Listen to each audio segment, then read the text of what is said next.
बिस्मिल्लाहिर्रहमानिर्रहीम, अस्सलाम वालेकुम, वेलकम बैक टू क्यूएम। तो इससे पहले कि हम आज के सेशन का टारगेट यानी कि चैप्टर 3 कवर करें, उससे पहले हल्के सा फीडबैक की बात करते हैं। आप लोगों ने जो पहले सेशंस हैं वो देखे, उसमें नंबर 1 एक फ़ीडबैक ये था कि जो स्लाइड्स हैं वो थोड़ी कम नज़र आती हैं। तो इसके मल्टीपल सॉल्यूशंस हैं। एक तो मैंने जो मेरे एंड पे जो सोल्यूशन था वो ये कि मैंने ऑनवर्ड सारी स्लाइड्स का साइज़ 1 नंबर प्लस कर दिया। पहले 12 फॉन्ट साइज़ होता था, अब 14 फॉन्ट साइज़ है। तो होपफुली यहाँ से थोड़ी क्लैरिटी आई होगी। नंबर 2 ये कि आप अगर मोबाइल वगैरह पे देख रहे हैं तो ज़ाहिर सी बात है आपको छोटा ही नज़र आएगा। कोशिश करेंगे इसी तरह लैपटॉप पे देखें तो आपको ज़्यादा बेहतर आएगा। और नंबर 3 ये कि आपको जो ये स्लाइड्स हैं ये व्हाट्सएप ग्रुप में प्रोवाइड की जा रही हैं, वो भी इसलिए की जा रही हैं ताकि आपको जो आपके हाथ में भी ये सारी स्लाइड्स हों, आपको सिर्फ बोर्ड पे ना देखना पड़े, आप खुद भी देख सकेंगे कौन सी स्लाइड्स पे क्या पढ़ाया जा रहा है। तो ये 2-3 चीज़ें मिला के अगर फॉन्ट साइज़ का कोई इशू है भी तो वो इस तरह से हम रिजॉल्व कर सकते हैं। नंबर 2 एक इम्पॉर्टेंट फीडबैक ये है कि आप लोगों में से एक ने मेरी गलती निकाली। ईगो बुरी बात होती है तो गलती एडमिट कर लेना चाहिए। हाँ जी, वो जो सवाल था वो एक दफ़ा दोबारा रिव्यू करते हैं। मैं चैप्टर 1 के नोट्स दोबारा कोई नहीं खोल रहा, ज़बानी देखते हैं।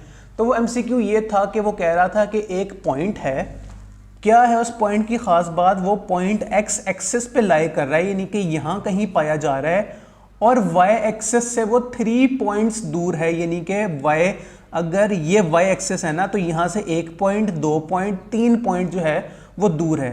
ये उसका एड्रेस है। तो उसका कोऑर्डिनेट्स क्या बनेंगे? तो मैंने तब मुझसे निकल गया था मुझसे कि इसके कोऑर्डिनेट्स होंगे 0,3, नहीं ऑपोजिट हो गया, इसके कोऑर्डिनेट्स होंगे 3,0। कैसे? 1, 2, 3 एक्स एक्सिस पे 3 पे पाया जा रहा है, जबकि वाई एक्सिस इसका 0 है। वाई एक्सिस पे इसका यहाँ 1 होता, यहाँ 2 होता, यहाँ 3 होता, यहाँ -1 होता, जबकि वो जहाँ एग्जिस्ट कर रहा है वो पॉइंट है 3 और 0। तो होपफुली जो आप लोगों के अगर कोई गलत कॉन्सेप्ट बन गया था तो अब सही हो गया होगा। वापस आते हैं चैप्टर 3 की तरफ।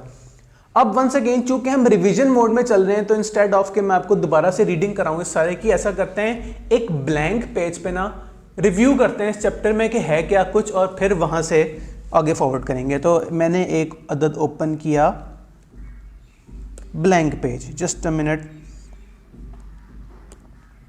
White screen. अच्छा जी, चैप्टर 3 में क्या कुछ होता है? हमें पता है कि चैप्टर 3 में जो 2 मेन टॉपिक्स हैं, that is AP and we have GP. AP कौन है, जीपी कौन है, क्या इनके फॉर्मूलाज हैं, वो भी बात कर लेते हैं। तो अरिथमेटिक प्रोग्रेशन, वो वाली प्रोग्रेशन जहां हर पिछले नंबर में अगला नंबर या तो ऐड या तो लेस हो रहा होता होगा। लाइक फॉर एग्जांपल हम कह सकते हैं 1 2 3 4 5। क्या ये अरिथमेटिक प्रोग्रेशन है? देखने में तो लग रही है। मैं कैसे प्रूव करूंगी अरिथमेटिक प्रोग्रेशन है? तरीकेकार उसका क्या था? हमें पता होता था कि b minus a is always equal to c minus b in case of arithmetic progression या AP। वेरीफाई करके देख लेते हैं। b कौन है, दूसरा नंबर कौन है 2 माइनस पहला नंबर a कौन है -1 is equal to c minus b। c क्या है 3 माइनस 2 क्या होता है 2 minus 1 1, 3 minus 2 1, 1 is equal to 1। अगर left hand side right hand side बराबर आ जाती है तो हम कहेंगे कि वाकई अरिथमेटिक प्रोग्रेशन ही थी।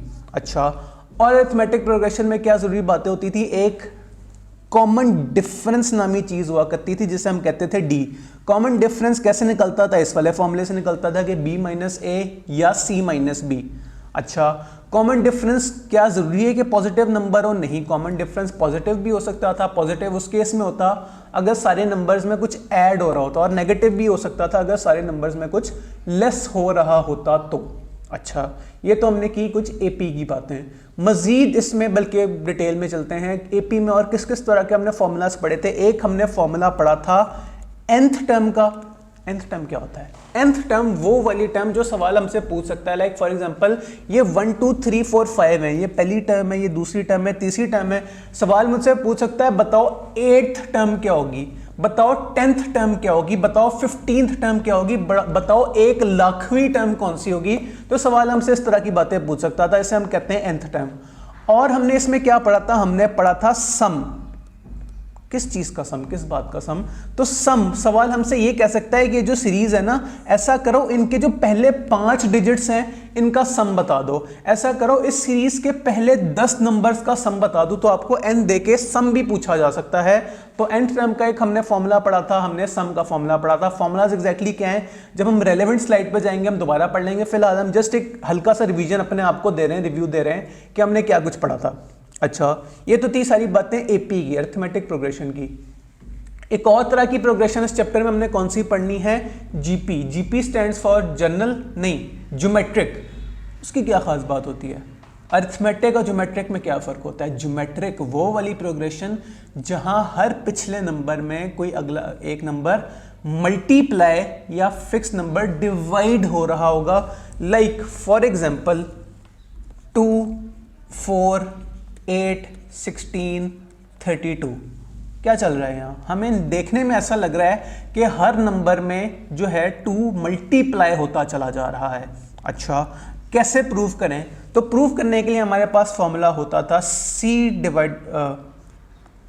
Divided by B is equal to B divided by A।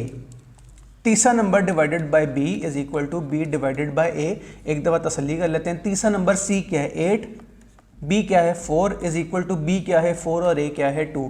4 2 ज़ा 8, 2 2 ज़ा 4, 2 इज इक्वल टू 2 हमारे पास आ गया। ये प्रूव हो गया कि ज्योमेट्रिक प्रोग्रेशन है। एक और इसमें क्या खास बात होती थी, इसमें होता था R। R क्या है? Common ratio. जिस तरह अरिथमेटिक प्रोग्रेशन में कॉमन डिफरेंस होता था, इस तरह ज्योमेट्रिक प्रोग्रेशन में जो है कॉमन रेशियो होती है, जिसे हम R से डिनोट करते हैं। और हमने क्या पढ़ा था ज्योमेट्रिक प्रोग्रेशन में? हमने nth टर्म का फॉर्मूला भी पढ़ा था और हमने सम का फॉर्मूला भी पढ़ा था। क्या हम कुछ भूल रहे हैं? क्या है कोई इंपॉर्टेंट टॉपिक जो हमने ज़बानी अभी बात नहीं की? हाँ जी, हमने पढ़ा था ज्योमेट्रिक प्रोग्रेशन की एक और टाइप होती है, खास टाइप, जिसे हम प्यार से कहते थे, कौन सी series? Yes, infinite series. Infinite series की क्या खास बात होती थी वो भी हम आगे जाके पढ़ेंगे। ये हमारे आज के होने वाले सेशन का एक मोटा मोटा ओवरव्यू था। वो लोग जो जल्दी में है वो पूरी घंटे की वीडियो नहीं देख सकते, उन्होंने भी तकरीबन 10 मिनट में, बल्कि 5 मिनट में ही पूरा चैप्टर 3 रिव्यू कर लिया। अब जो बाकी सीरियस स्टूडेंट्स हैं उनके लिए बाकी लेक्चर शुरू होता है। आते हैं अपनी स्लाइड्स की तरफ। तो इंपॉर्टेंट बातें हमने काफ़ी हद तक कर ली। अच्छा जी, अब हमारे चैप्टर 3 के यूनिट 1 की तरफ। यूनिट 1 हमें अरिथमेटिक प्रोग्रेशन की बातें बता रहा है। क्या यहाँ इसने हमें एग्जांपल्स दी? उसने हमें दी एग्जांपल 0, 1, 2, 3, 4, 5, 6। कॉमन डिफरेंस क्या है? 1, साफ नजर आ रहा है। एक हमें माइनस कॉमन डिफरेंस की एग्जांपल भी दी गई, शुक्र है हमें माइनस का भी पता लगा। ये क्या है? 25, 20, 15, 10। क्या इसमें कॉमन डिफरेंस है? कॉमन डिफरेंस है -5। हर नंबर में से 5 लेस होता चला जा रहा है। अच्छा, अब और हमें क्या फॉर्मूलाज बताए जा रहे हैं ये चेक करें। फॉर्मूला मैं बड़ी स्क्रीन पे भी यहाँ बड़ा बड़ा करके भी लिख देता हूं। nth term is equal to a plus n minus 1 into d. a कौन है? सबसे पहला नंबर। d कौन है? Common difference. और n कौन है? जिस नंबर के हमसे बात की जा रही है। जैसे सवाल कह रहा है कि बताओ 5th टर्म बता दो, 10th टर्म बता दो, तो वो जो 10th टर्म है दैट इज आर n। अब आते हैं सवालात की तरफ। इंतहाई इजी सवाल, इंतहाई सिंपल सवाल, इसमें से कोई एक आधा कर लेते हैं। तो what is the 8th term when a is 10 and d is equal to 5? हमने ये फॉर्मूला पढ़ा है, इसमें वैल्यूज पुट करते हैं। 10 प्लस n माइनस 1 में कहां से लाऊं? तो n, सवाल कह रहा है 8th टर्म है, तो 8 माइनस 1 क्या होता है? 7 इंटू डी, कॉमन डिफरेंस सवाल में गिवन है। हाँ जी गिवन है। 10 प्लस 7 इंटू 5 35। हम जबानी ये कैलकुलेट कर सकते हैं कि आंसर जरूर 45 आएगा। Let's see. तो है हाँ जी 45 ही आ रहा है। Next, calculate the 6th and 11th term of a series which starts at 7 and has a common difference of 6। अच्छा, उसने हमसे दो तरह की nth टर्म्स पूछ ली। ऐसा करते हैं कोई ये कैलकुलेट कर लेते हैं। हम 11th टर्म कैलकुलेट करना चाह रहे हैं। तो 11th term is equal to a given है। हाँ नहीं गिवन, क्या लिखा है यहाँ? Which starts at 7 and has a common difference of 6। उसने हमें ये तो कहा ही नहीं a इज इक्वल टू फलाना। तो अब हमें सवाल पढ़ना आना चाहिए। सवाल में लिखा है कि विच स्टार्ट्स एट 7। इनडायरेक्टली वो हमें a तो बता रहा है। वो कह रहा है कि पहला जो नंबर है वो 7 है। हमने पहचान लिया कि हाँ जी a है 7 प्लस n माइनस 1। अगर हमें 11वीं टर्म निकालनी है तो n माइनस 1 क्या होगा? 10 into common difference. Common difference सवाल में गिवन है। हाँ जी कॉमन डिफरेंस ऑफ 6 गिवन है इंटू 6। तो ये क्या बनेगा? 7 प्लस 10 इंटू 6। ये आपके पास आ जाएगा 76। ले जी, आपके पास 11th टर्म आ रही है, सॉरी n-1, ठीक है, 11 टर्म आपके पास आ रही है 67। लेट्स सी, हमने इसमें इशू क्या किया था, तो 7 + n-1 11th टर्म थी, हमने 10 को मल्टीप्लाई जब किया 6 से, तो हमारे पास ये जो फिगर है 7 + 60, ठीक है, 67 आपके पास होना चाहिए था, ये हमने ऑपोजिट से लिख दिया है। Next, calculate the 5th and 12th term of a series which starts at 7 and has a common difference of -7। अब क्या करें, इसमें क्या खास बात है, तो -7 कोई परेशानी वाली बात नहीं है, जिस तरह आप नॉर्मल कॉमन डिफरेंस पुट करते थे फॉर्मूले में, इसी तरह माइनस वाला भी करेंगे, करके भी देख लेते हैं।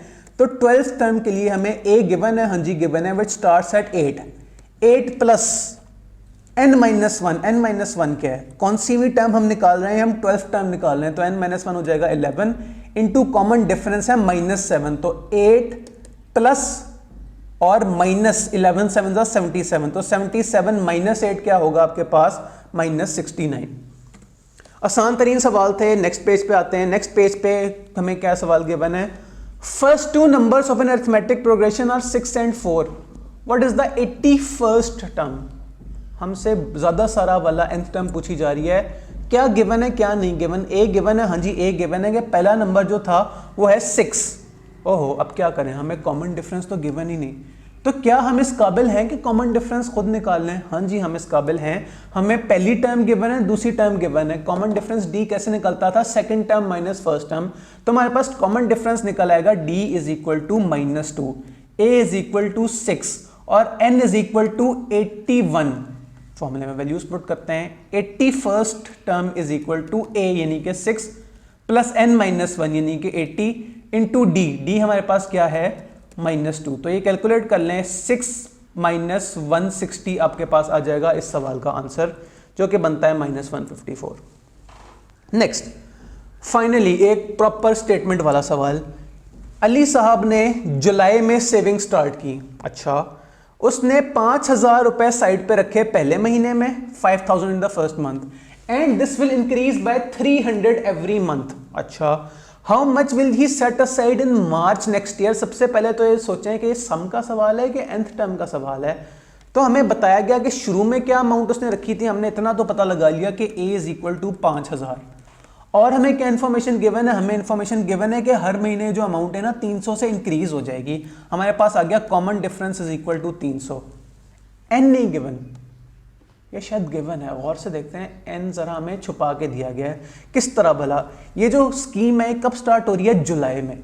जुलाई साल का कौन सा महीना होता है, जुलाई साल का 7वां महीना होता है। जबकि ये जो है पूछा हमसे क्या जा रहा है, कौन से महीने की अमाउंट हमसे पूछी जा रही है, मार्च की। गिन लेते हैं, जुलाई, अगस्त, सितंबर, अक्टूबर, नवंबर, दिसंबर, जनवरी, फरवरी और मार्च। गिने जरा कितने महीने हो गए, 1 2 3 4 5 6 7 8 9। n आ गया हमारे पास इज इक्वल टू 9।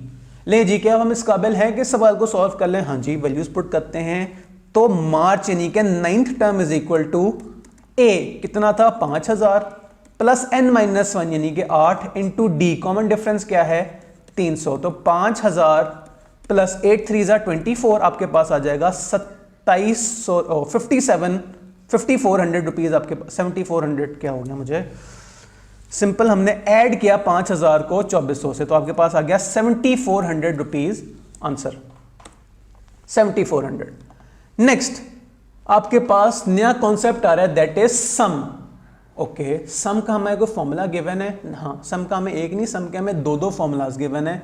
अब ऐसे मौके पे मैं आपको क्या कहूं, एक फॉर्मूला याद करें या दोनों फॉर्मूलाज याद करें, तो अच्छी बात यह है कि दोनों फॉर्मूलाज याद करें। क्यों, क्योंकि डिपेंड्स ऑन डाटा। कुछ सवालात में जो है वो पहले फॉर्मूले से ज्यादा इजीली सवाल सॉल्व हो जाता है, कुछ केसेस में दूसरे वाले फॉर्मूले से सही सवाल जल्दी सॉल्व हो जाता है।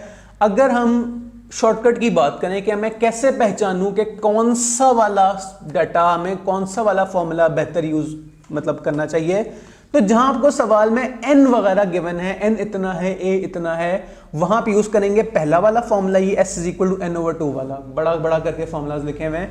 जबकि अगर आपके पास first term and last term given है तो आप फॉर्मूला यूज करेंगे ये दूसरा वाला, यानी कि s is equal to half into n into a plus l. A कौन है? ए पहली टर्म है, तो एल नई चीज है, L is the last term of the series. तो कीपिंग दिस इन माइंड एक आधा सवाल इसका भी करते हैं। What is the sum of the first 8 terms when a is equal to 10 and d is equal to 5? फॉर्मूले में वैल्यूज पुट करते हैं। s is equal to n over 2, n क्या है? 8 डिवाइडेड बाय 2 क्या होगा? 4 इंटू 2a। a हमारे पास अगर 10 है तो 2a कितना होगा? 20 plus n minus 1, n minus 1 हमारे पास हो जाएगा 7 और कॉमन डिफरेंस हमारे पास क्या है? 5 से कैलकुलेट कर लेते हैं। s is equal to 4 into 20 plus 7 5 35, 4 into 55, तो ये क्या बनेगा? s is equal to 220। ये हमने किस तरह से सॉल्व किया? ये हमने पहले वाले फॉर्मूले से सॉल्व किया है। क्या ये हम एग्जैक्ट यही चीज दूसरे वाले फॉर्मूले से भी सॉल्व कर सकते थे? हाँ जी बिल्कुल कर सकते हैं, करके देख लेते हैं। लेकिन एक मिनट, उसके लिए तो हमें लास्ट टर्म चाहिए होगा, वो कहाँ से लाएं? वो कैलकुलेट करना पड़ेगा, कर लेते हैं। तो टोटल टर्म्स कितनी है? 8। 8th टर्म देख लेते हैं भाई क्या है। 8th term is equal to a क्या है? 10 प्लस n माइनस 1, 8 माइनस 1 क्या होता है? 7 प्लस 5, आपके पास ये आ गया 10 प्लस 7 5 35, आपके पास आ गई लास्ट टर्म 45। अब दूसरा वाला फॉर्मूला भी लिख सकता है, यानी कि s is equal to half into a plus l, half n। तो s is equal to half 1 over 2 into n। n क्या है? n है हमारे पास 8 टर्म्स, यानी कि 1 over 2 into 8 plus a plus l। a क्या है हमारे पास? a गिवन है 10 और लास्ट टर्म हमारे पास क्या गिवन है? 45। ये क्या बनेगा? s is equal to 4 into 55, s is equal to 220। Check करें 220 220 दोनों तरह के फॉर्मूला से आंसर 220 ही आ रहा है, लेकिन एक फॉर्मूले में हमारा टाइम कम लगा, एक फॉर्मूले में हमारा टाइम ज्यादा लगा। तो कुछ केसेस में फॉर्मूला नंबर 1 काम का है, कुछ केसेस में फॉर्मूला नंबर 2 काम का है, डिपेंडिंग ऑन के आपको डाटा किस सूरत में गिवन है। Let's see. तो सवाल ने भी आपको 220 दो तरीके से कैलकुलेट करके दिखाया हुआ है, फॉर्मूला 1 से भी 2 से भी। फॉर्मूला 1 उसने 2 लाइनों में कैलकुलेट कर लिया, जबकि फॉर्मूला 2 से उसे थोड़ा सा टाइम लगा। थोड़ा सा अपना बोर्ड साफ करते हैं और अगली उसकी तरफ जाते हैं।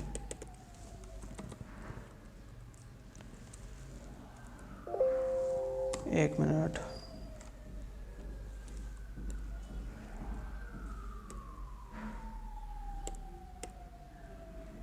इसे क्या हो गया? इस स्लाइड पे चलें, अगला सवाल हम ज़बानी देख लेते हैं। What is the sum of the first 19 terms? हमारे पास ए गिवन है, हमारे पास कॉमन डिफरेंस गिवन है। वो कह रहा है कैसा करो, 19 टर्म्स का सम निकाल के दे दें। कैसे होगा एग्जैक्टली हम इस फॉर्मूले में वैल्यूज पुट करेंगे, हमारे पास आंसर आ जाएगा। इस सवाल में कोई नई बात नहीं है। आगे चलते हैं। Problems of a more complex nature देखते हैं कि कितनी कॉम्प्लेक्स नेचर आ गई है। तो क्या हमसे कहा जा रहा है सॉल्व फॉर n। n बता दें जब फर्स्ट टर्म इज 10, यानी कि a is equal to 10 and series has a common difference of 2। लें जी, कॉमन डिफरेंस हमने लिख लिया 2। How many terms are needed to produce a sum of 252? 252 कौन है? 252 सम है, हमें सम गिवन है, हमें क्या नहीं गिवन? हमें n नहीं गिवन। ओहो, अब क्या करें? कैलकुलेट कर लेते हैं। 252 हमने फॉर्मूले में वैल्यू पुट की, सम की जगह हमने लिख दिया सम जो हमें सवाल में गिवन था, is equal to n over 2। n over 2, n क्या है मुझे नहीं पता, n ओवर 2 मैंने एज इट इज लिख दिया, इंटू 2a, मुझे पता है a क्या है, हाँ जी अभी हमने पढ़ा था a क्या है 20, प्लस n माइनस 1, कितनी को टर्म्स हैं वंस अगेन मुझे नहीं पता n क्या है, तो मैंने एज इट इज लिखा n minus 1 into common difference. Common difference सवाल में गिवन है, शुक्र है कॉमन डिफरेंस सवाल में गिवन है। अब हम इसे सॉल्व कैसे करें? 252 को डबल कर लें तो 252 क्या बनेगा? 252 का डबल होगा 504। 504 is equal to n into 20 plus 2n minus 2। अब क्या करें? अब ये जो n है ये सारे से मल्टीप्लाई हो रहा है। 504 is equal to 20n plus 2n square minus 2n। 504 is equal to 18n plus 2n square. ये क्या? ये तो देखी देखी चीज लग रही है। ये क्वाड्रेटिक इक्वेशन बन गई। कैलकुलेटर उठाएं, क्वाड्रेटिक इक्वेशन का फॉर्मूला वैल्यूज पुट कर लें। क्वाड्रेटिक इक्वेशन में गए, एक्स स्क्वायर की वैल्यू क्या है जो यहाँ एन स्क्वायर के नाम से हमें नजर आ रहा है 2, सिंपल एक्स की वैल्यू क्या है 18 और कांस्टेंट की वैल्यू क्या है 504 या -504, -504 -2, क्योंकि हमें पता है कि क्वाड्रेटिक के केस में आपका जो कांस्टेंट है वो इज इक्वल टू की दूसरी साइड पे होता है। तो हमने कैलकुलेटर पे वैल्यूज पुट की। कैलकुलेटर कह रहा है कि n is equal to 12 and -21, तो जाहिर सी बात है n माइनस में तो हो नहीं सकता, सवाल ही पैदा नहीं होता, तो जरूर आंसर जो हमारा है वो 12 होगा। Let's have a look. इसे हमने रेज किया और हमने आंसर ऑन किया, तो yes n is equal to -21 and n is equal to 12, सही जा रहे हैं हम।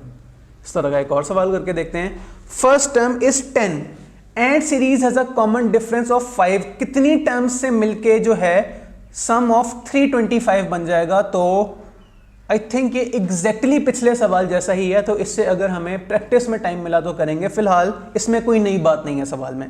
आगे चलते हैं। नेक्स्ट, एक बंदे ने 1000 रुपए सेट असाइड किए पहले महीने में, 1100 रुपए सेट असाइड सेकंड महीने में और 1200 तीसरे महीने में। कितने महीनों बाद उस बंदे के पास टोटल 9100 रुपए इकट्ठा हो जाएगा। अपने आप से सवाल पूछें, भाई ये किस चीज का सवाल है, ये nth टर्म का सवाल है या सम का सवाल है, कैसे पता लगेगा। सवाल हमसे चाहता क्या है, 9100 रुपीज टोटल इकट्ठे करने हैं। अगर सवाल कहता कि भाई वो वाला महीना बता दो जिसमें आपके पास आपकी जो सम है, जो आपकी इंस्टॉलमेंट है वो 9100 हो जाएगी, तब ये सवाल होता किसका भला, nth टर्म का। सवाल ये कह रहा है कि ऐसा करो टोटल 9100 इकट्ठा करना है, वो बता दो। तो टोटल 9100 इकट्ठा करने के लिए हम अज्यूम करेंगे, जाहिर सी बात है ये सम का सवाल है। अब वैल्यूज पुट करते हैं। क्या वैल्यूज पुट करते हैं, हमारे पास गिवन क्या है, हमारे पास गिवन है a is equal to 1000, common difference given है, गिवन नहीं है लेकिन हम बड़े आराम से कैलकुलेट कर सकते हैं। 1100 माइनस 1000, आपके पास कॉमन डिफरेंस आ गया 100 रुपए, हर महीने 100 रुपए एक्स्ट्रा हो जाता है। और n कितना है, n नहीं तो हमें नहीं पता। अच्छा, वैल्यूज पुट करते हैं। सम क्या है 9100 is equal to n over 2, मुझे नहीं पता n क्या है तो मैंने लिखा as it is n into 2a, a हमारे पास अगर 1000 था तो 2a 2000 हो जाएगा, प्लस n माइनस 1, मुझे नहीं पता n क्या है तो मुझे मजबूरन n माइनस 1 लिखना पड़ रहा है, और कॉमन डिफरेंस d क्या है 100। अब नेक्स्ट स्टेप, 2 जो है उधर जाके मल्टीप्लाई हो जाएगा। 9100 2 जा क्या होता है 18200, 18200 is equal to n into 2000 plus 100n minus 100। अच्छा, अब क्या करें, 18200 is equal to 2000n plus 100n square minus 100n। Quadratic equation बन गई। वैल्यूज पुट करते हैं, हमारे पास आंसर आ जाएगा। तो एक्स स्क्वायर की क्या वैल्यू है 100, सिंपल एक्स की क्या वैल्यू है 1900। 1900 कैसे, 2000 में से ही जो है 100 माइनस भी तो हो रहा है, प्लस 1900 और कांस्टेंट है आपके पास माइनस 18200। कैलकुलेटर कह रहा है x is equal to 7 and minus 26, तो माइनस में तो n हो नहीं सकता, जरूर x इज इक्वल टू 7 जो है वो आंसर होगा। तो चेक करें बुक ने किसे किस तरह से सॉल्व किया था क्वाड्रेटिक इक्वेशन से, एट द एंड आंसर क्या निकला 7। तो कैलकुलेटर जिंदाबाद, हम कैलकुलेटर से सही आंसर्स पे पहुंच रहे हैं। Let's continue. कंपनी कोई मेजर जो है प्रोजेक्ट लगा रही है, कितना टाइम लगेगा, पूरे 18 महीने लगेंगे इस प्रोजेक्ट को लगाने में। वो कंपनी 1 लाख रुपए खर्च करेगी पहले महीने में और हर महीने ये अमाउंट 10,000 रुपए से इंक्रीज होती चली जाएगी। कितनी कितनी पेमेंट की जाएगी in the last month of the project. Last month हमसे क्या निकलवाया जा रहा है, हमसे लास्ट टर्म निकलवाई जा रही है, nth टर्म का सवाल। और साथ ही उसने पूछ लिया what will be the total amount of funds. पहले nth टर्म भी निकालनी है और फिर सम भी निकालना है, निकाल लेते हैं। क्या कुछ गिवन है हमें, a गिवन है, a is equal to 1 lakh. कहाँ हमें गिवन है, ये गिवन है कि 1 लाख रुपए पहले महीने में खर्च होगा। कॉमन डिफरेंस गिवन है, हाँ जी गिवन है, 10,000 रुपीज ईच मंथ जो है अमाउंट इंक्रीज होती जाएगी। और क्या गिवन है, कितने महीने, n भी गिवन है, ले जी n is equal to 18 months. पहले nth टर्म निकाल लें, nth टर्म, लास्ट टर्म कौन सी होगी 18वीं टर्म, यानी कि 18th term is equal to a, यानी कि 1 lakh plus n minus 1, n minus 1 कितना हो जाएगा 17 into common difference, common difference क्या है 10,000, कैलकुलेट करते हैं 1 लाख प्लस 1,70,000 कितना बना 2,70,000 आपके पास आ गई 18th टर्म। सवाल पूरा सॉल्व हो गया? नहीं, सवाल ये भी कह रहा है कि ऐसा करो बता दो कि टोटल खर्चा कितना हुआ था, सम कितना था, सम कैलकुलेट करना है। अब अगर हम गौर से देखें हमारे पास ए भी गिवन है, हमारे पास एल यानी कि लास्ट टर्म भी गिवन है। इस केस में हमारे पास सेकंड फॉर्मूला जो है सम का वो ज़्यादा हमें इजीली और जल्दी आंसर दे देगा, तो सेकंड वाला फॉर्मूला यूज़ करते हैं। क्या था सेकंड वाला formula? n/2 into a plus किधर गया into a plus l, s is equal to n/2, n क्या था 18, 18 डिवाइड बाई 2 क्या होता है 9, इंटू ए क्या है हमारे पास 1 लाख प्लस लास्ट टर्म क्या है आपके पास 2,70,000। कैलकुलेटर पे सब कुछ लिखें 3,70,000 इंटू 9, आंसर आया 3.33 मिलियन। ले जी लेट्स हैव अ लुक, तो आंसर आ रहा है 3.33 मिलियन, हमारा सही आंसर यही था। नेक्स्ट, इस चैप्टर यूनिट में भी काफ़ी सारे सवाल पड़े हैं, तो ऐसा करते हैं एक और सवाल इसमें और करते हैं, फिर हम जाएंगे यूनिट 2 की तरफ, क्योंकि इस वाले सेशन में हमने जो है वो थ्योरी पोर्शन पूरा करना है, एक दफ़ा पूरा ये गो थ्रू करना है, तो प्रैक्टिस के लिए हमारे पास अगले उसमें भी काफ़ी टाइम होगा। तो a company has a spare capacity of ₹80,000 per month, ये अच्छा कम्प्रिहेंसिव सवाल है, इसमें हमसे सम और nth टर्म दोनों पूछी जाएंगी।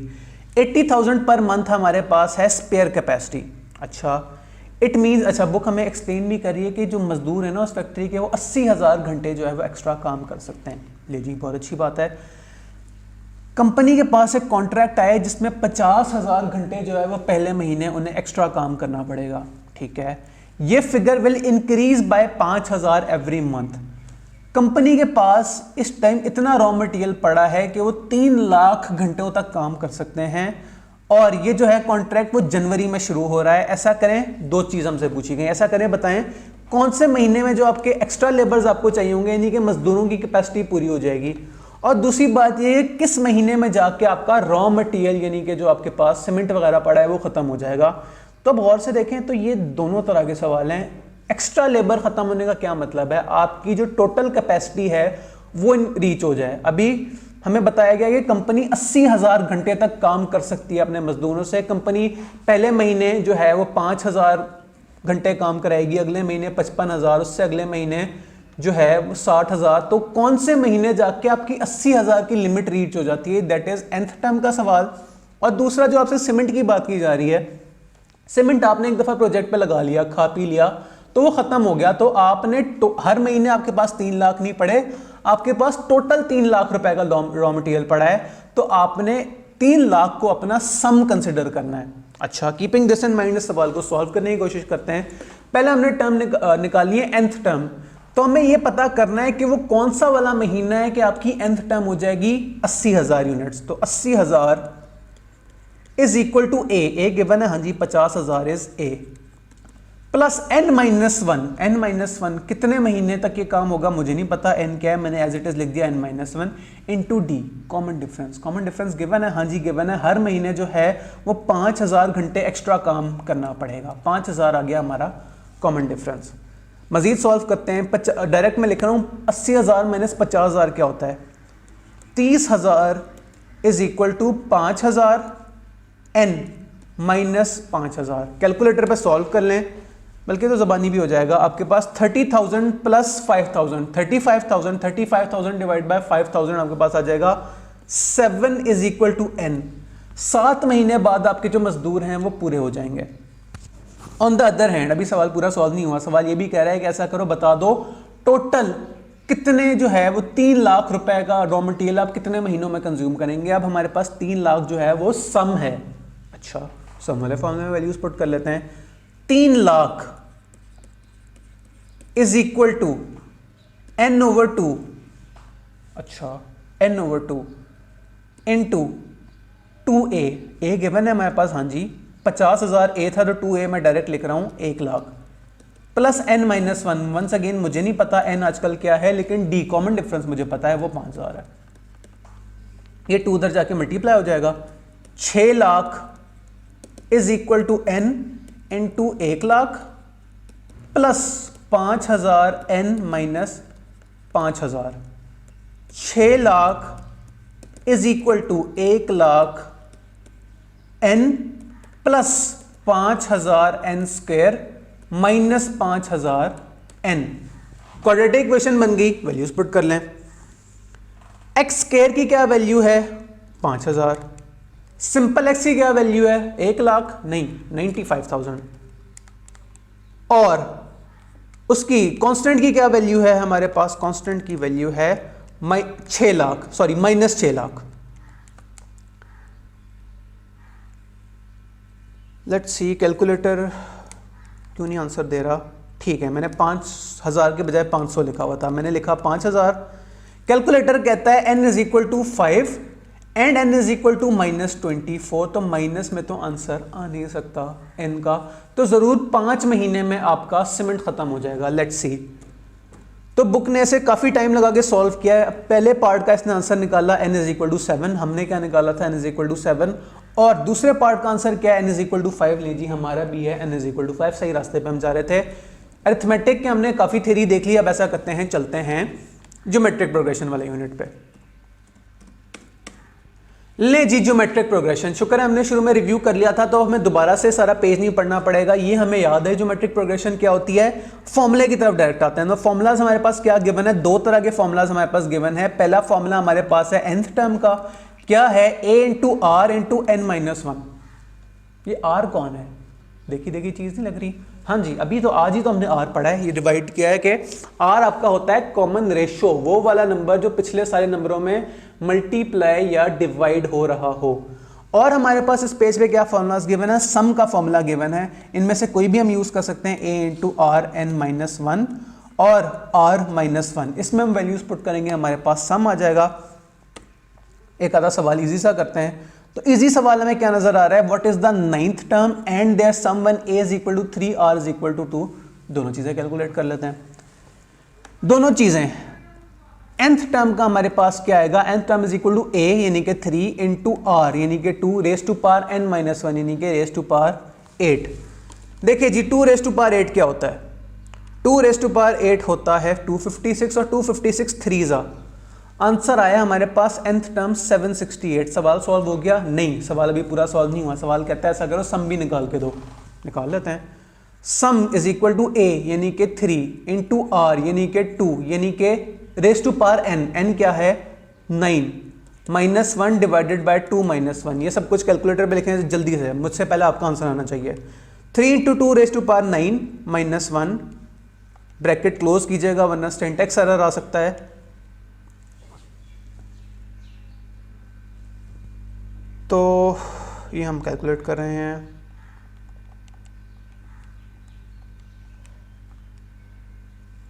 आंसर आया 1533। लेट्स सी, 768 और 1533 बिल्कुल सही हम जा रहे हैं। 768 और 1533। इस पेज के बाकी सवाल देख लेते हैं, क्या इनमें कोई नई बात है, अगर नहीं है तो फिर आगे चलेंगे। ऐसा करें 9 टर्म बता दें, उनका सम बता दें, a इतना है r इतना है, सीधा सवाल, कोई नई बात नहीं है। अगला सवाल 10th टर्म निकाल दें जब GPSC है, हमें a गिवन है, हमें r नहीं गिवन। अब क्या करें, कोई मसला नहीं, हमें पता है कि r is equal to c over b या b over a। 20 divided by 10 कर लें या 10 डिवाइड बाय 5 कर लें, हमें साफ नजर आ रहा है 10 2s और 5 2s 10। r आपका 2 होगा, a भी गिवन है, r भी गिवन है, आपने 10th टर्म निकालनी है और सम निकालना है, कोई नई बात नहीं है। अगला सवाल, find the 12th term of the geometric progression. हमारे पास a गिवन है 5, r नहीं गिवन। r अब क्या आएगा, अब हमें माइनस में r आएगा, क्यों, क्योंकि माइनस 10 डिवाइडेड बाय 5 और माइनस 20 डिवाइड बाय माइनस 10 आ रहा है, तो दोनों तरफ से आंसर हमारा -2 आएगा। तो यहां हमारा r नेगेटिव में चला गया है।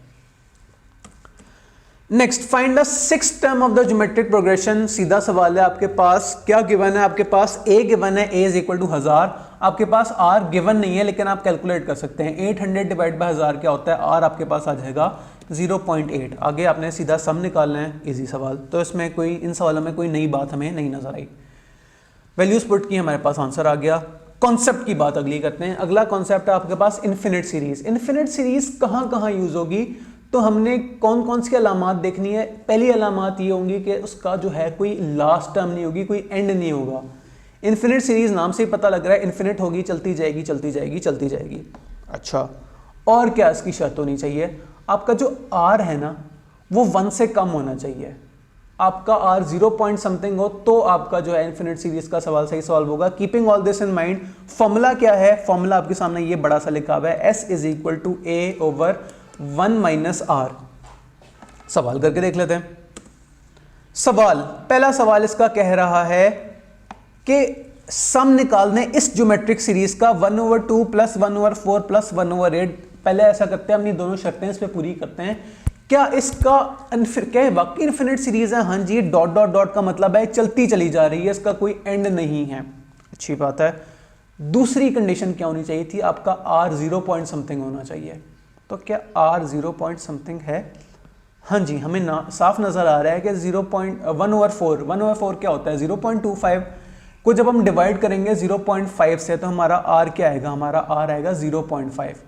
करके बेशक देख लें, 0.25 डिवाइडेड बाय 0.5 हमारे पास आर हो गया हाफ। अच्छा, फॉर्मूले में वैल्यूज पुट करते हैं। सम इज इक्वल टू ए हमारे पास क्या है 0.5 डिवाइडेड बाय 1 माइनस आर हमारे पास है 0.5। तो 0.5 डिवाइडेड बाय 0.5 क्या होता है? आंसर हमारे पास आएगा 1। इस इन्फिनिट सीरीज का सम है 1। एक और कर लेते हैं। Find the sum of the given geometric series 6 हमारे पास है a divided by 1 minus r क्या है -1 डिवाइडेड बाय 6। कैलकुलेटर पे वैल्यूज पुट करें। 1 माइनस 1 ओवर 6, ब्रैकेट हमने क्लोज की, आंसर आया 5.1428। ले जी 5.14 हमारा आंसर आ रहा है, सही जा रहे हैं हम। नेक्स्ट, अगला जो सवाल है इंतहाई इंपॉर्टेंट है। क्यों? क्योंकि इस सवाल ने आपको दो बड़े इंपॉर्टेंट कॉन्सेप्ट सिखाने हैं। तो ये ज़रा अटेंशन हो जाएं और ज़रा सवाल पे गौर करें। क्या गिवन है हमें सवाल में? सवाल ये कह रहा है कि ऐसा करें, ये जो लास्ट टर्म है बता दें ये कौन सी वाली टर्म है। एक टर्म थी, इसका पहला नंबर है 1.2, इसका दूसरा नंबर है 1.44 और इसका कोई सा नंबर है, हमें नहीं पता है कौन सा नंबर है, तीसरा है, चौथा है, पांचवा है, 18वां है, और कह रहा है कि साथ इसका सम भी बता दें। अच्छा, कैलकुलेट करने की कोशिश करते हैं। हमारे पास क्या गिवन है? हमारे पास कोई सी nth टर्म गिवन है। nth टर्म के फॉर्मूले में वैल्यू पुट करते हैं, यानी कि 2.0736 इज इक्वल टू ए क्या है 1.2 इंटू आर क्या है गिवन है हमें क्वेश्चन में? नहीं गिवन। क्या हम कैलकुलेट कर सकते हैं? हाँ जी कर सकते हैं। कैसे करेंगे? दूसरी term divide by first term. तो 1.44 डिवाइडेड बाय 1.2 क्या होगा? 1.2 ही होगा। Raise to power n-1। ओहो, अब क्या करें? ये जो n रेस टू पावर -1 है, इसको अब इसकी वजह से जो नीचे वाला 1.2 है ना, ये फिक्स हो गया। ये ना किसी से मल्टीप्लाई हो सकता है, ना किसी से डिवाइड हो सकता है, ना किसी से प्लस माइनस हो सकता है। अब हमें कुछ करना पड़ेगा। कुछ से क्या मुराद है? क्या करेंगे सवाल सॉल्व होगा? मैं आपको दो तरीके दिखाता हूं। पहले एक स्टेप आगे चलते हैं। एक स्टेप आगे हम कैसे जाएंगे? ये वाला 1.2 तो आजाद है ना, इससे हम इधर जाके डिवाइड कर देते हैं। 2.0736 डिवाइडेड बाय 1.2, आंसर आया 1.728 is equal to 1.2 raise to power n-1। अब मुतवज्जो हो जाए, मैं आपको तरीका सिखाने लगा हूं। तो तरीका इस केस में ये होता है कि आप नेचुरल लॉग यूज करते हैं। आप कैलकुलेटर पे लिखेंगे natural log ln 1.728 divided by 1.2, sorry natural log 1.2। ये जब आप लिखेंगे आपके पास जो आंसर आएगा वो n-1 के बराबर होगा। जरा लिख के देखें कैलकुलेटर पे।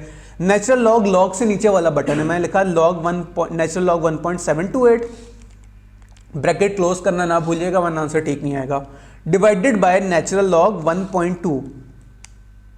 मेरा कैलकुलेटर कहता है 3, तो मैंने कहा था 3 इज इक्वल टू n-1, यानी कि n-1, ये जो 1 है उधर जाके प्लस हो जाएगा। 4 इज इक्वल टू n, मुबारक को मेरा n निकल आया। अब मैं सम कैलकुलेट कर सकता हूं, लेकिन नहीं, मैंने कहा था कि सवाल से एक और इंपॉर्टेंट तरीका भी सीखेंगे। दूसरा तरीका, मैंने यहां से ऑनवर्ड्स रेस कर दिया, मैं इस स्टेप पे अटका हुआ हूं, मुझे n-1 से जान छुड़ानी है ताकि मैं सवाल सॉल्व कर सकूं। मैं क्या लिखूंगा? मैं कैलकुलेटर पे सारे को इक्वेशन फॉर्म में लिखूंगा। वो कैसे लिखते हैं? कैलकुलेटर पे लिखे 1.728, लिख लिया। अब देखें कैलकुलेटर पे किसी कोने पे आपका रंग बिरंगा सा इज इक्वल टू का साइन आ रहा होगा। नीचे जो बड़ा वाला इज इक्वल टू वाला साइन नहीं होता है, ये नहीं, इसके अलावा ऊपर को मेरे कैलकुलेटर पे शिफ्ट से नीचे वाला बटन है, उसके ऊपर रेड कलर का इज इक्वल टू दबा हुआ है, वो आपने अल्फा दबाना है। तो आपके कैलकुलेटर पे कुछ इस तरह का व्यू आ रहा होगा, 1.728 इज इक्वल टू। अच्छा, अब क्या करें? अब अगली वैल्यू पुट करें 1.2 रेज़ टू पावर n-1। 1.2 तो आप लिख देंगे, n आप कहां से लाएंगे? तो याद रखिएगा जो हम इक्वेशन सॉल्व करना सीख रहे हैं इसमें जो भी अननोन फिगर होगी उससे आप x कंसिडर करेंगे। मुझे n नहीं पता क्या है, मैं रेज़ टू पावर करूंगा x मैं कहां से लाऊं? दोबारा से कैलकुलेटर पे गौर से देखें, कहीं रंग बिरंगा सा x लिखा होगा, तो मैंने अल्फा दबा के वो x दिखाया, तो आपके कैलकुलेटर पे कुछ इस तरह का व्यू आ रहा होगा, यहां n के बजाय x लिखा होगा -1।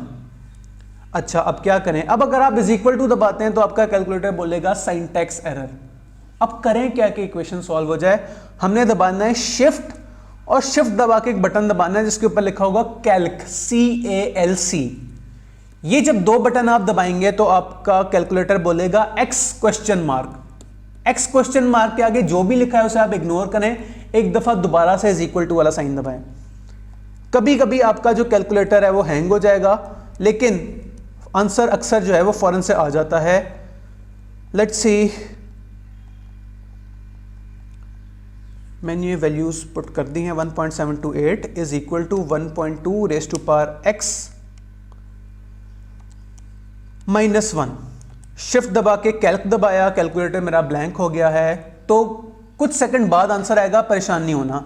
कैलकुलेटर कहता है x इज इक्वल टू 4, ले जी मुबारक को, n आ गया, n इज इक्वल टू 4। अब ये सवाल हमने सॉल्व कर लिया है आधा। सवाल हमसे ये भी कह रहा है कि ऐसा करो, सम निकाल दो। निकाल लेते हैं सम भी। हमारे पास n आ गया, हमारे पास लास्ट टर्म आ गई। क्या वैल्यूज हम पुट करें? हमारे पास sum is equal to a क्या है 1.2 इंटू r क्या है? वो भी 1.2 रेज़ टू पावर n। अब हमें n पता है ना, n 4 है, -1 डिवाइडेड बाय 1.2 -1। ये सारा कैलकुलेटर पे लिख लें, 1.2 into 1.2 raise to power 4 -1 divided by 1.2 -1। तो कैलकुलेटर कह रहा है कि आंसर इज 6.4416। लें जी, n इज इक्वल टू 4 और s इज इक्वल टू 6.4416। सही जा रहे हैं हम। अगला जो सवाल है एग्जैक्ट सेम तरीकेकार है, लेकिन चूंकि ये इंपॉर्टेंट कॉन्सेप्ट था इसलिए हम इस तरह का सवाल भी एक और कर लेते हैं समझने के लिए, सीखने के लिए। तो ऐसा करें, बता दें what is the last term in the sequence. a given है 240 और आपके पास कोई सी टर्म गिवन है 4.03। वंस अगेन हमें पहले n कैलकुलेट करना है, तो ही हम इस काबिल होंगे कि सम कैलकुलेट कर सकेंगे। अच्छा, कर लेते हैं। nth टर्म यानी कि 4.031078 इज इक्वल टू 240 यानी कि a इंटू r क्या है? 144 डिवाइडेड बाय 240 क्या होता है? r है हमारे पास 0.6 रेज़ टू पावर n-1। अब ये मैं डायरेक्ट कैलकुलेटर पे सॉल्व कर रहा हूँ। मैंने लिखा 4.031078 is equal to 240 into 0.6 raise to power x-1। Unknown figure को हमने कह दिया x। शिफ्ट दबा के CALC दबाया, मेरा कैलकुलेटर हैंग हो गया, पुराना कैलकुलेटर है, आप लोगों के आंसर्स होपफुली मुझसे पहले ही आ जाएंगे। तो मेरा कैलकुलेटर कह रहा है n is equal to 9। n निकल आया, सम कैलकुलेट करना इजी काम है। अब sum is equal to a यानी कि 240 इंटू r यानी कि 0.6 into raise to power n यानी कि 9 -1 डिवाइडेड बाय 0.6 -1। कैलकुलेट कर लें। 240 into 0.6 raise to power 9 -1 divided by 0.6 -1। तो आंसर आया 142548। नहीं, कुछ गड़बड़ है। क्या गड़बड़ है? Let's see. क्या हमने वैल्यू सही पुट की है? 0.6 हमारा था r, n था हमारा 9 और -1। एक मिनट, हमारा n जो है वो 10 होना चाहिए था। ले जी, हमारा आंसर आया 83, सही आ गया। सही जा रहे हैं हम, हाँ जी। Let's continue. हमारे पास प्रैक्टिकल सवाल आ गए, ये भी हमारे पास इस सेशन में जितना टाइम है सवालों को करते हैं। मिस्टर के ने प्लान किया कि वो लोन लेंगे बैंक से, इंस्टॉलमेंट हर साल 25% इंक्रीज हो जाएगी। 25% का क्या मतलब है? आपका आर क्या होगा? आपका आर होगा 1.25। 1.25 कैसे आया? 1 प्लस 25% ओवर 100 यानी कि 1.25 आपका आर है। इंस्टॉलमेंट शुरू हो रही है 2020 में जो कि है 4000। कितनी इंस्टॉलमेंट होगी? 2027 वाली। हमसे nth टर्म पूछी जा रही है, हमसे सम पूछा जा रहा है। तो पूछा जा रहा है what would be the installment in year 2027। हमसे 2027 की इंस्टॉलमेंट पूछी जा रही है, हमसे टोटल नहीं पूछा जा रहा, यानी कि nth टर्म का सवाल है। अच्छा, सॉल्व कर लेते हैं। nth टर्म यानी कि 2027। एक मिनट, n क्या है? n गिवन है, n नहीं गिवन। n सोचना पड़ेगा क्या है, क्या सोचें, कैसे पता लगेगा? ये जो काम है ये कब स्टार्ट हो रहा है? 2020 में। और हमसे पूछी कौन सी भी टर्म जा रही है? 2027 की। कितनी हमारा n है? n हमारे पास हो जाएगा 7 या 8, गिन लेते हैं। 2020, 2021, 2022, 23, 24, 25, 26, 27, 8 टर्म्स हैं। कभी इससे कंफ्यूज ना हो जाएगा कि 2027 में से 2000 माइनस किया तो 60 टर्म्स हैं। 2000 भी इंक्लूडेड है, 2027 भी इंक्लूडेड है, तो n आपके पास कितना हो गया? 8। तो 8th टर्म हमने जब निकालनी है, a हमारे पास गिवन है, हाँ जी, पहली इंस्टॉलमेंट 4000 की थी, ये हमारे पास गिवन है। इनटू आर, आर क्या है? आर हमने कैलकुलेट अभी तो किया है 1.25 raise to power n minus 1। n 8 है तो 8 माइनस 1 क्या होगा? 7। कैलकुलेट कर लें। 4000 into 1.25 raise to power 7, answer आया 19073। क्या हम सही जा रहे हैं? यस, 19073 हमारा सही आंसर है। नेक्स्ट देखते हैं क्या सवाल में कोई नई बात है। कंपनी अर्न प्रॉफिट करती है 75,000 का, सेकंड ईयर में वो प्रॉफिट अर्न करेगी 86,250 का। ज्योमेट्रिक सीक्वेंस से जो है वो आपका प्रॉफिट बढ़ रहा है। तो ऐसा करें, 4th ईयर का प्रॉफिट बता दें और टोटल सम बता दें। तो ये एक तरह से सीधा ही सवाल है। हमारे पास ए भी गिवन है और आर भी हम कैलकुलेट कर सकते हैं। आर कितना होगा? 86250 डिवाइडेड बाय 75,000। आंसर आया 1.15, that is your R. A given है, आर गिवन है, एन भी गिवन है। एन क्या है? एन है 4। फॉर्मूलाज में वैल्यूज पुट करें, आपके पास सीधे सीधे आंसर आ जाएंगे। सवाल में कोई नई बात, कोई परेशानी वाली बात नहीं थी। लो जी, एमसीक्यूज आ गए। इसका मतलब ये कि हमने जो चैप्टर है पूरा गो थ्रू कर लिया। सेशन में अभी भी हमारे पास थोड़ा सा टाइम और है, तो चैप्टर 1 में वापस जाते हैं और जो बुक के सवाल थे हमने जल्दी में नहीं देखे थे, वो अब हम जाके देख लेते हैं। तो ये हमने सवाल आखिरी किया था, एक आधा सवाल और देखते हैं। प्रॉपर्टी ओनर साहब ने रिपे करना है लोन 4,25,000 का, ठीक है।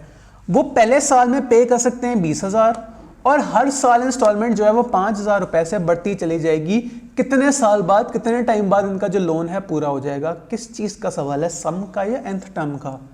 तो हमारे पास टोटल लोन रिपे करना है। उसने ये नहीं पूछा कि कौन सी वाली जो है किस्त में उसका अमाउंट इतनी हो जाएगी। वो टोटल 4,25,000 के लोन से जान छुड़ाने की बात कर रहा है।